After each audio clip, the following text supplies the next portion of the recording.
thấy thà tích tích men một ôn bài lấy mi dân má banh ni vía dân ho chụp mình ở chợt thấy lấy một banh bông ôn mà châu krong bông ôn mà crop pi crop tiết vừa oi chai chap khoang men tên một ôn chia về xe nắng còn lại đẹp túp crop bà túp crop ở bò vào tây thay đừng tên một ôn bà ấy giá mi dân ma lên thôn thôn ta bông ôn bà ấy chăng người ta bà riêng ngặt nơi bên tây Campuchia dân tích bông ôn bà bàn tay thái còn nơi tại một banh mui mui nơi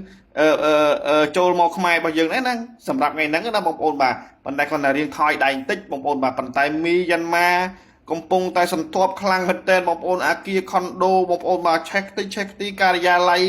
កន្លែងក្រសួងការងាររបស់ថៃអីគឺឆេះអស់ហើយបងប្អូនមកឆេះតិចតែម្ដងបងប្អូនអញ្ចឹងណាមីយ៉ាន់ម៉ាខឹងពីថ្ងៃណានឹងជាខឹងពីកាលទេបងប្អូនបាទថៃឥឡូវកំពុងតែធ្វើការដកកម្លាំងរបស់ខ្លួនហ្នឹងបាទទៅទប់ទល់នៅប្រទេសមីយ៉ាន់ម៉ាសិនបងប្អូនបាទអញ្ចឹងណាអញ្ចឹងហើយបានថាបងប្អូនថៃមានសង្គ្រាមផ្ទៃក្នុងផងមានសង្គ្រាមក្រៅប្រទេសទាំងសងខាងផងវាក់ទប់ទល់បងប្អូនបាទប្រទេសថៃនេះប្រជាពលរដ្ឋទាំងមន្ត្រីរាជការមន្ត្រីទាហាន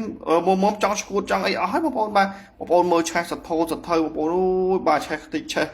ខ្ទីទៅហើយបងប្អូនបាទអញ្ចឹងណាអញ្ចឹងបងប្អូនទាំងអស់អាចជូនពរបាទនៅប្រទេសថៃមួយឲ្យឆាប់រលាយបាត់ពីភពផែនដីទៅបងប្អូនបាទទុកឲ្យប្រទេសខ្មែរគ្រប់គ្រងទាំងអស់តែម្ដងបងប្អូនបាទប្រទេសខ្មែរយើងបើបានយកទឹកដី